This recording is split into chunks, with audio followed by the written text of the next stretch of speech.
પૈસા લઈને જંગલ કોર ક્યાં નીકળો છે હે એ પૈસા આપી દે એ હાથ આગો જ રાખજે આ ભીમા પાસેથી આ પૈસા લેવા ને એની ઉપર ઘા કરવો ને એ તારું કામ નથી જે માર્ગે આવ્યો છો ને એ માર્ગે પાછો વળી જા અને મને જવા દે હાલ એ જવાન તય પંથક માં કોઈ એવો મરદનો દીકરો નથી પાક્યો કે મારી સામેથી જીવતો થાય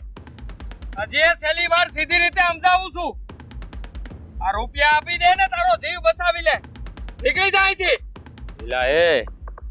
લાગે છે તું આમ નહીં માન લાકડીનો હા